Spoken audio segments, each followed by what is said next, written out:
और अब रफ्तार से देखते हैं खबरें।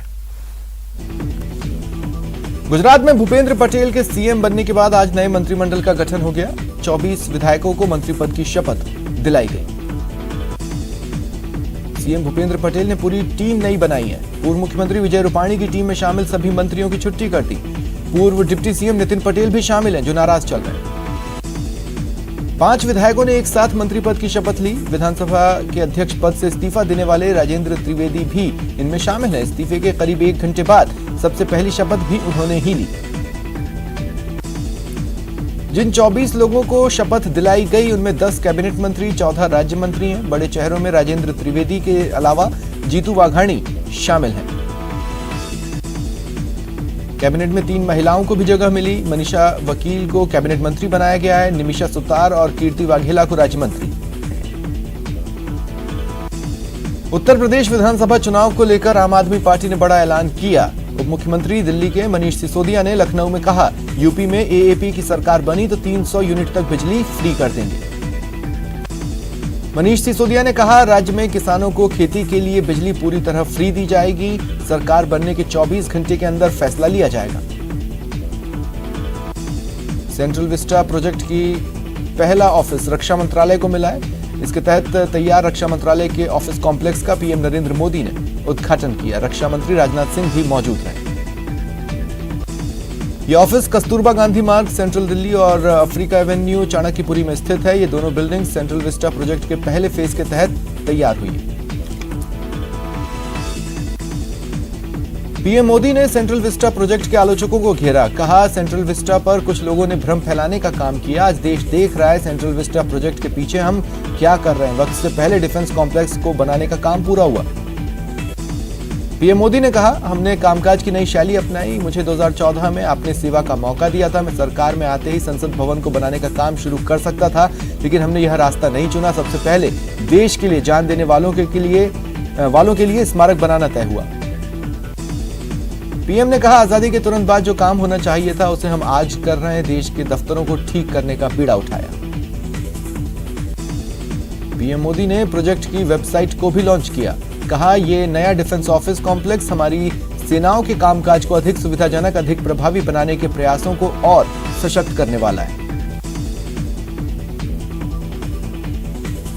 पीएम ने कहा, 21वीं सदी के भारत की सैन्य ताकत को हर तरह से मजबूत बनाने में जुटे हैं। एक से एक आधुनिक हथियारों से लैस करने में जुटे हैं। ऐसे में देश की सुरक्षा से जुड़ा कामकाज दशकों पुराने परिसरों में हो, वह कैसे संभव हो सकता है।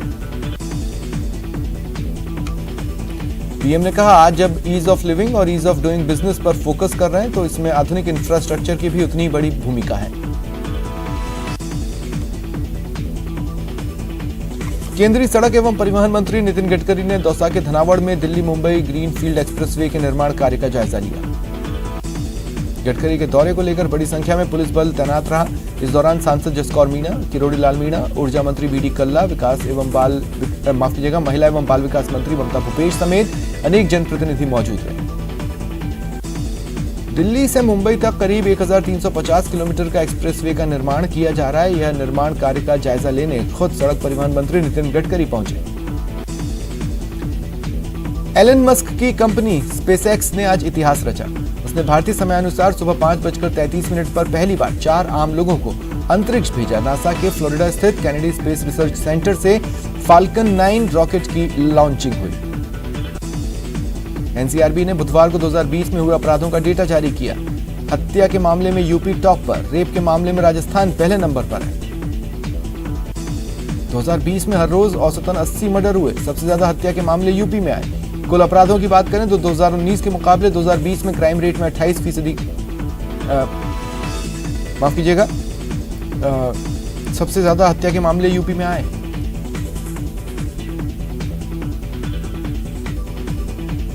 यूपी के बाद सबसे ज्यादा हत्याएं बिहार में हुई, उसके बाद महाराष्ट्र, फिर मध्य प्रदेश और फिर पश्चिम बंगाल। राजधानी दिल्ली में पिछले साल 472 हत्याएं हुई। जिन लोगों की हत्या हुई उनमें 38.5% की उम्र 30 से 45 के बीच थी। राजस्थान में दुष्कर्म के मामलों को लेकर बने नए रिकॉर्ड पर विपक्ष ने सरकार पर निशाना साधा। नेता प्रतिपक्ष गुलाब चंद कटारिया ने कहा, प्रदेश में अपराधी बेलगाम है। प्रियंका गांधी के यूपी विधानसभा का चुनाव लड़ने की खबरों को पार्टी के उच्च सूत्रों ने पूरी तरह से खारिज कर दिया। करीब 68 साल बाद एयर इंडिया घर वापसी कर सकती है। खबर है, टाटा ग्रुप और स्पाइस जेट के चेयरमैन अजय सिंह ने एयर इंडिया को खरीदने के लिए बोली लगाई है। एयर इंडिया पहले टाटा ग्रुप के पास ही थी। यूएनएचआरसी में कश्मीर मुद्दे को उठाने के लिए पाकिस्तान और ओआईसी दोनों पर भारत ने जमकर निशाना साधा। कहा, पाकिस्तान को विश्व स्तर पर एक ऐसे देश के रूप में मान्यता दी गई है जो संयुक्त राष्ट्र द्वारा प्रतिबंधित आतंकवादियों को खुले तौर पर समर्थन देता है। पवन बाधे ने कहा, पाकिस्तान जैसे असफल देश से सबक की जरूरत नहीं है, जो आतंकवाद का केंद्र है और मानवाधिकारों का सबसे खराब दुरुपयोग। पूरे यूपी में वायरल बुखार और डेंगू के मामले बढ़ रहे हैं। कई जिलों में हालात बेकाबू हैं। अस्पतालों में बेड फुल हो गए। हरियाणा के पलवल में रहस्यमयी बुखार ने कहर बरपाया है। चिल्ली गांव में पिछले एक पखवाड़े के दौरान बुखार और अन्य बीमारियों से 6 बच्चों की मौत हो गई। कोटा में कोरोना के बाद अब डेंगू का डंक फैल रहा है। 7 और मरीजों की जांच रिपोर्ट पॉजिटिव आई है। कोरोना वायरस संक्रमण के मामलों में उतार चढ़ाव जारी है। 4 दिनों बाद एक बार फिर नए कोरोना मामले 30,000 से ज्यादा दर्ज हुए। पिछले 24 घंटे में 30,570 नए केसेस आए। 431 की जान गई। 38,303 रिकवर हुए। केंद्र सरकार के पब्लिक आउटरीच कार्यक्रम के तहत केंद्रीय मंत्री अर्जुन राम मेघवाल ने जम्मू कश्मीर के उधमपुर में लोगों से मुलाकात की। तेलंगाना में 6 साल की बच्ची से रेप और मर्डर के आरोपी का शव रेलवे ट्रैक पर मिला। पूरे देश में हलचल है, क्योंकि 2 दिन पहले ही तेलंगाना के श्रम मंत्री ने कहा था ऐसे आरोपी को छोड़ने का सवाल ही नहीं उठता। महाराष्ट्र में पुणे के नांदेड़ फाटा में इंडस्ट्रियल एस्टेट के पास फैक्ट्री में भीषण आग लग गई। एक व्यक्ति की मौत हो गई, उसका शव बरामद किया गया। अश्लील फिल्मों से जुड़े मामले में पुलिस ने शिल्पा शेट्टी के पति राज कुंद्रा के खिलाफ चार्जशीट दाखिल की। इसमें अभिनेत्री शिल्पा शेट्टी समेत 43 लोगों को गवाह बनाया। संसदीय कार्य मंत्री शांति धारीवाल ने उम्मीद जताई कि विधानसभा फिर शुरू होगी। दरअसल सत्ता पक्ष की खासी किरकिरी हुई। धारीवाल ने आज फिर विपक्ष पर हमला बोला और कहा, विपक्ष के कारण ही स्पीकर को ऐसा फैसला करना पड़ा। बारां शहर के प्रमुख बाजार घंटाघर इलाके में उस वक्त सनसनी मची जब एक मानसिक रूप से बीमार व्यक्ति ने व्यापारी पर धारदार हथियार से हमला कर दिया। व्यापारी बुरी तरह घायल हो गए। भरतपुर जिले के गुर्दा डांग में एक युवक को सांप ने काट लिया। उसे गंभीर हालत में अस्पताल में भर्ती कराया गया। भरतपुर जिले की डी कुम्हेर रोड पर वैक्सीनेशन कैंप में जा रहे शिक्षक को ट्रैक्टर ने टक्कर मार दी, उनकी मौत हो गई। हनुमानगढ़ जिले के चक 4 KKSM में कुआं खुदाई के दौरान कुआं धंसने से 2 मजदूर दब गए। रेस्क्यू ऑपरेशन जारी है।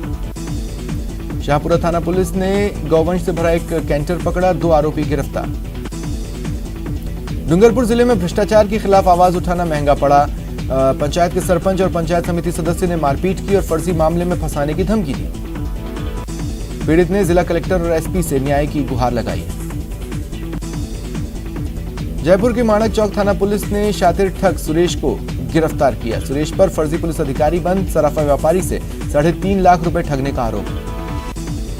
कोटा के दादाबाड़ी हिट एंड रन मामले में सब इंस्पेक्टर पर गाज गिरी है। ढीला रवैया अपनाने पर घनश्याम चौधरी को लाइन हाजिर किया गया। श्रीगंगानगर में भीषण सड़क हादसे में 2 लोगों की मौत हो गई। कार और डंपर में जोरदार टक्कर हुई थी। मौके पर ही दोनों ने दम तोड़ा। भारी बारिश के कारण ओडिशा के कई इलाकों में बाढ़ आ गई है। मयूरभंज जिले के कई गांवों में पानी भर गया है। जिले के लोगों को भारी परेशानियां हो रही हैं। दिल्ली समेत NCR के कई इलाकों में आज भी जमकर बारिश हो रही है। दिल्ली के ITO में जाम लग गया, कई इलाकों में पानी भर गया। बूंदी के अक्तासा गांव में अतिक्रमण हटाने के दौरान महिला की मौत को लेकर हंगामा जारी है। नाराज परिजन कल से ही प्रदर्शन कर रहे हैं। बुधवार रात विधायक अशोक डोगरा, SP शिवराज मीणा और ADM AU खान ने लोगों से मुलाकात की, समझाने की कोशिश की। बातचीत असफल रही। इसके बाद पूर्व विधायक प्रहलाद गुंजर के नेतृत्व में लोगों ने मोर्चा खोल दिया। लोगों ने 10 लाख रुपए की मुआवजे और मृतक के एक परिजन को नौकरी देने की मांग की है और मांगे नहीं माने जाने तक धरने की चेतावनी दी।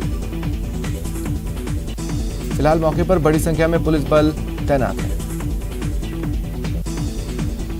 भरतपुर की कैथवाड़ा थाना पुलिस ने एक युवक को अवैध हथियार के साथ गिरफ्तार किया। एक 315 बोर का देसी कट्टा, 2 जिंदा कारतूस बरामद हुए।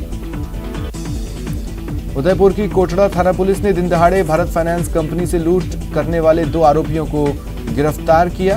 वहीं बिना नंबर की मोटरसाइकिल भी बरामद की। सवाई माधोपुर जिले के गंगापुर सिटी कस्बे में कोतवाली के पास चोरों ने एक साथ 2 दुकानों को निशाना बनाया, लाखों की नकदी और सामान चुरा लिया।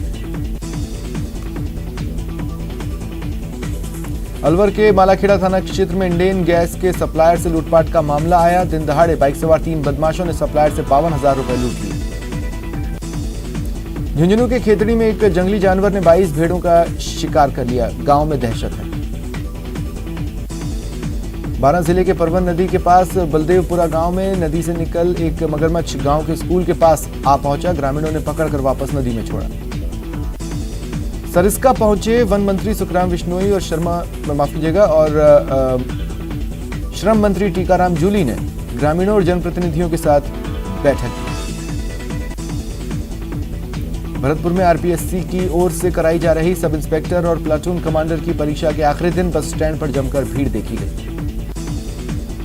बस स्टैंड पर बसों की कमी के कारण परीक्षार्थी अपनी जान जोखिम में डाल बसों से लटकते हुए सफर करते नजर आए। इस दौरान चोरी की वारदातों का सिलसिला भी बढ़ा दिखा। कई परीक्षार्थियों के बैग गायब हो गए, कई की जेब भी कट गई। अखिल भारतीय आतंकवाद निरोधक संगठन के अध्यक्ष एमएस बिट्टा रामदेवरा पहुंचे। बाबा रामदेव समाधि के एलईडी और सीसीटीवी कैमरों से दर्शन कर अमन चैन की कामना की। जालोर में 10वीं और 12वीं पास छात्रों को निःशुल्क मोबाइल रिपेयर प्रशिक्षण देने के लिए आरडी फाउंडेशन ने एम केयर अकेडमी का शुभारंभ किया। बांसवाड़ा शहर के राती तलाई क्षेत्र में भारत विकास परिषद ने गुरुवंदन छात्र अभिनंदन कार्यक्रम का आयोजन किया। अध्यक्षता सभापति जैनेन्द्र त्रिवेदी ने की।